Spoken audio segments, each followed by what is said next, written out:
এই পৃথিবীতে ৩ ক্যাটাগরির বাচ্চা আছে। এদের মধ্যে ১ম ক্যাটাগরি আছে যারা পড়াশোনা করে নিজেদের ইচ্ছে মতো লাইফ লিড করে। দ্বিতীয় ক্যাটাগরির বাচ্চা আছে যারা পড়াশোনা করে বাবা-মায়ের ইচ্ছে মতো লাইফ লিড করে। আর তৃতীয় ক্যাটাগরি আছে যারা ১ম এবং দ্বিতীয় ক্যাটাগরির থেকে ডিফারেন্ট। তারা জানেই না তারা কেন পড়াশোনা করছে। তাদের প্যারেন্টস এবং টিচারও জানে না কেন তাদের পড়াচ্ছে। এই মুভিটি তাদেরই কাহিনী নিয়ে, যা আমাদের সমাজের লাখো তরুণের জীবনের কাহিনী। এই মুভিটি আপনাকে হাসার সাথে সাথে কাঁদতেও বাধ্য করবে। মুভির নাম ভাজা দ্য বায়োপিক অফ বিলিয়ন বয়েস। মুভির শুরুতে গোপাল নামের একজন লোককে দেখতে পাই, যে পানের দোকান থেকে একটি কলা গাছের চারা কিনছে। যখন রাতে ওটা লাগানোর জন্য বাড়ি নিয়ে যায়, তখন তার স্ত্রী বলে, অনেক রাত হয়ে গেছে, এটা এখন লাগাতে হবে না, এখন শুতে আসো। গোপাল চারাটিকে বাইরে রেখে শুতে চলে যায়। এরপর আমরা সোনু নামের একজন চোরকে দেখতে পাই, যে গোপালের ঘরের পাশে পড়ে থাকা কলার চারাটি চুরি করে নিয়ে তার বাড়ির উঠানের সামনে লাগিয়ে দেয়। কিছু মাস পরে ওই কলার চারাটি একটি পরিপূর্ণ কলা গাছে বদলে যায়। এরপর গাছ থেকে কলার চারাটি নিয়ে বাজারে বিক্রি করে দেয়। সেই কলা আবার বাজারে একটি চায়ের দোকানে বিক্রি হয়। তারপর সেটা কলার চপ হয়, আর সেই চপ গোপাল কিনে খায়। মানে কলার চারাটি যেই কিনেছিল, এখন সে ওই কলার চপ কিনে খাচ্ছে। তারপর খবর আসে যে গোপালের একটি ছেলে হয়েছে। তার ছেলে যখন একটু বড় হয়, তখন সে তাকে স্কুলে ভর্তি করিয়ে দেয়। তার ছেলের নাম রাখে বিনয়। আর যখন বিনয় প্রথমবার স্কুলে যায়, তখন সে স্কুলে চুপচাপ বসে থাকে। প্রথম দিন তার কোনো বন্ধু ছিল না। তখন বিনয়ের পাশে অজয় নামের একটি বাচ্চা বসেছিল। তখন সে বিনয়কে বলে, তুমি আমার বন্ধু হবে। বিনয় তখন খুশি মনে তার সাথে বন্ধুত্ব বানিয়ে নেয়। তারপর থেকে দুজন একে অপরের খুব ভালো বন্ধু হয়ে যায়।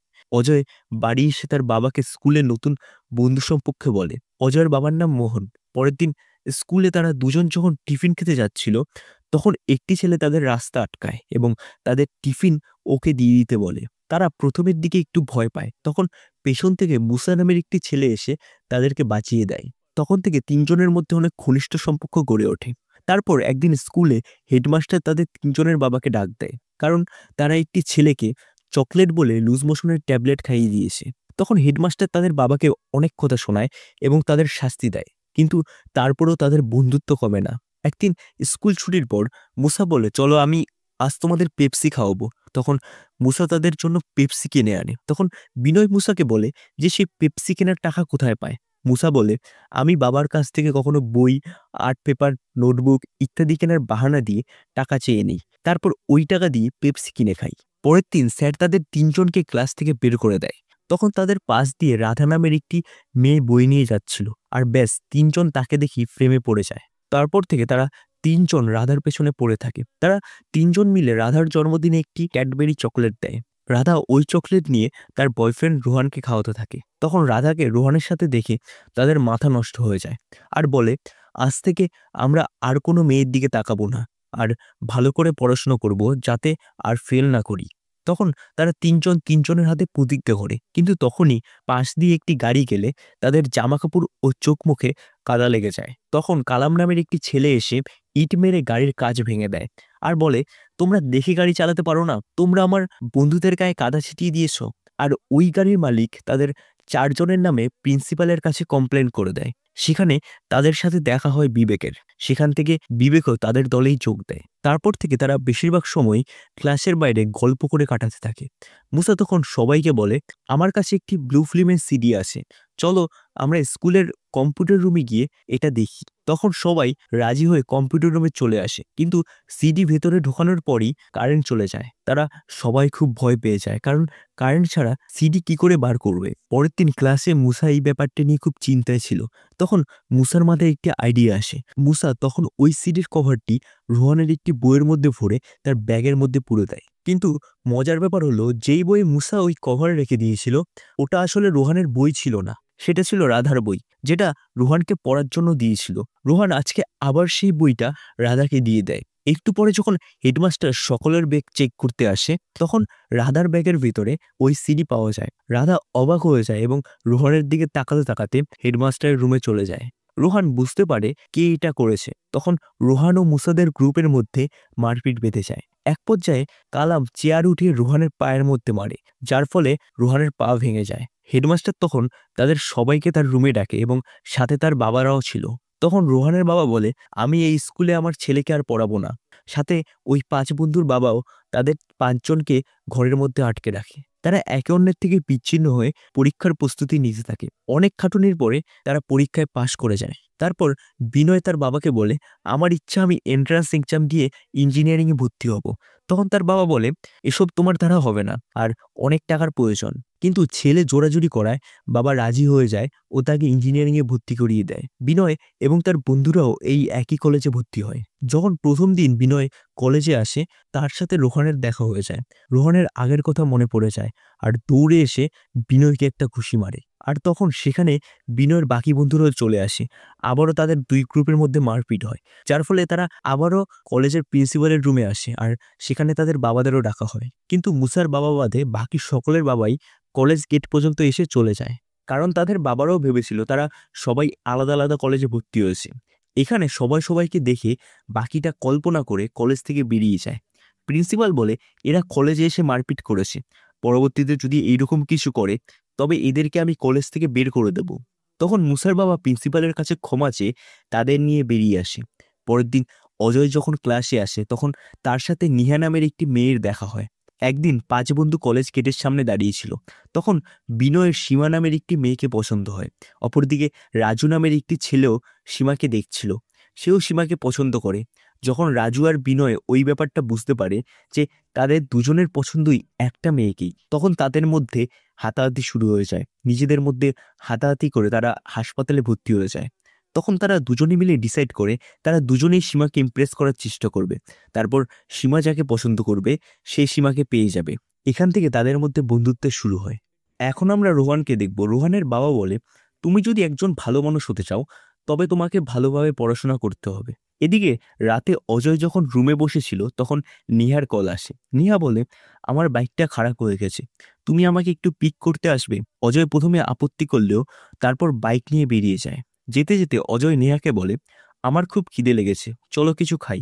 তখন নেহা তাকে হসপিটালের ভেতর গাড়ি পার্ক করতে বলে আর সে গিয়ে চা আর বিস্কুট নিয়ে আসে।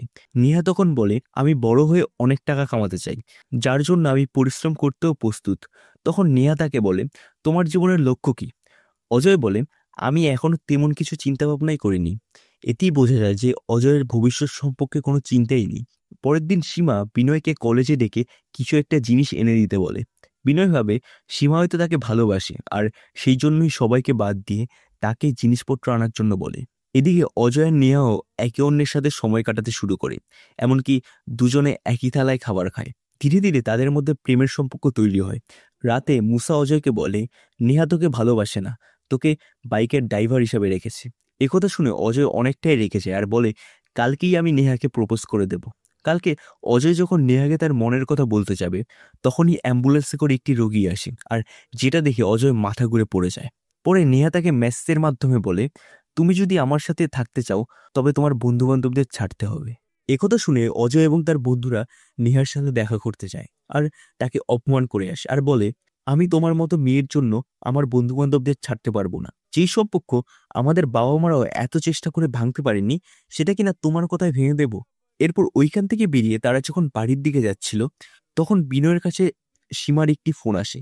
সীমা তাকে বলে, বাস স্ট্যান্ডের পাশে একজন লোক একটি পার্সেল নিয়ে দাঁড়িয়ে আছে, তুমি সেটা নিয়ে আমার কাছে পৌঁছে দিতে পারবে? তখন বিনয় বাস স্ট্যান্ডে গিয়ে ওই লোকটার কাছে বলে, আমি সীমাকে ভালোবাসি। লোকটাও বিনয়কে বলে, আমিও সীমাকে ভালোবাসি। সীমা আমারও অনেক ভালো বন্ধু হয়। দু এক কথায় তাদের মধ্যে ঝামেলা বেঁধে যায় আর বিনয় ফোন করে রাজুকেও রেখে নেয়। আর ওই মুহূর্তে সেখানে পুলিশ ইন্সপেক্টর যোগেশ চলে আসে। সে সবাইকে থানায় নিয়ে যায়, যেখানে তাদের বাবাদেরও ডাকে। তাদের বাবাদেরও লজ্জায় মাথা হেঁট হয়ে যায়, কারণ তাদের ছেলেদের জন্য জীবনে প্রথমবার তাদের থানায় আসতে হয়েছে। এরপর তাদেরকে বুঝিয়ে থানা থেকে ছেড়ে দেয়। তখন সবাই সবার বাবার বাইকে ওঠে বাড়ি যাওয়ার উদ্দেশ্যে, কিন্তু বিনয়ের বাবা তাকে না নিয়েই বেরিয়ে যায়। কিছুক্ষণ পরে বিনয়ের বন্ধুরা তাকে খোঁজার জন্য পুলিশ স্টেশনে আসে। তখন তারা সেখানে বিনয়কে দেখতে পায় না। অনেক খোঁজাখুঁজির পর বিনয়কে কলেজের ছাদের উপরে দেখতে পায়। বিনয় এতটাই কষ্ট পেয়েছিল যে সে কলেজের ছাদ থেকে ঝাঁপ দেওয়ার জন্য প্রস্তুত ছিল। তার বন্ধুরা তাকে অনেক বুঝিয়ে বাড়িতে নিয়ে আসে। বিনয় যখন ঘরে ঢোকে তখন তার বাবা আবারও তাকে অনেক বকাঝকা করতে থাকে। আর এইসব সহ্য না করতে পেরে বিনয় দোতলা থেকে ঝাঁপ দিয়ে গাড়ির উপরে পড়ে। এইসব দেখে বাইরে দাঁড়িয়ে থাকা তার বন্ধুরাও ঘাবড়ে যায়। তারা বিনয়কে তাড়াতাড়ি হাসপাতালে নিয়ে যায়। আর এই খবর যখন বিনয়ের বাবা জানতে পারে তখন সে কান্না করতে থাকে আর বলে, এটা আমি কি করতে করলাম? তখন বাকি বন্ধুদেরও তাদের বাবারা সেইখান থেকে নিয়ে চলে যায়। কিছুদিন পরে ধীরে ধীরে বিনয় সুস্থ হয়ে যায়। তারপর আবার কলেজের এক্সামের টাইম চলে আসে। এক্সামের দিন সবাই এক্সাম দিতে চলে আসে, শুধু বিনয় ছাড়া। কিছুক্ষণ পরে দেখা যায় বিনয় তার দাদার কাঁধে হাত দিয়ে এক্সাম দিতে চলে আসে। এক্সামের পর সবাই রেজাল্টের জন্য ওয়েট করতে থাকে, কিন্তু রেজাল্ট দিলে দেখা যায় সবাই ফেল করেছে। এরপর এক্সামে ফেল হওয়ার পর তারা সবাই কলা চাষ করার সিদ্ধান্ত নেয়। এদিকে দেখা যায় রোহান একটা বড় কোম্পানিতে প্লেসমেন্ট নেওয়ার পর বিয়েও করে ফেলেছে। এদিকে 5 বন্ধু তাদের পরিবারের থেকে বিভিন্নভাবে, কেউ লোন নিয়ে, কেউ আবার গহনা বন্ধক রেখে কলা চাষের জন্য টাকা জোগাড় করে। তারা ওই সময় কলা রোপণ করে যখন বৃষ্টি হওয়ার চান্স প্রবল। কিন্তু তারা এক জ্যোতিষীর ভিডিও দেখে, যেখানে বলা হয় এই বছর বৃষ্টি হওয়ার কোনো সম্ভাবনাই নেই, কিন্তু ওই বছরই সবচেয়ে বেশি বৃষ্টি হয় আর তাদের কলা বাগানও বন্যায় ডুবে যায়। আর 5 বন্ধু ইঞ্জিনিয়ার থেকে কলা চাষি হতে গিয়ে চির বেকার হয়ে যায়। এই মুভিটি যখন দেখবেন তখন বুঝবেন আমাদের বাবা মা আমাদের জন্য সর্বোচ্চ চেষ্টা করে আমাদেরকে সাফল্যের শিখরে পৌঁছানোর জন্য, কিন্তু আমরা সেই সব স্যাক্রিফাইসের কথা না ভেবেই বেকার কাজে সময়গুলো নষ্ট করতে থাকি। জীবনে বন্ধুবান্ধব রাখা অবশ্যই উচিত, তবে বন্ধুবান্ধবদের নিয়ে আড্ডা দিয়ে সময় নষ্ট না করে তাদের একত্রিত মেধাকে শক্তিতে রূপান্তরিত করা উচিত। আজকে এই পর্যন্তই। ভিডিওটি ভালো লাগলে একটি লাইক করতে পারেন আর সাবস্ক্রাইব করে রাখতে পারেন নতুন মুভির এক্সপ্রেশন পাওয়ার জন্য।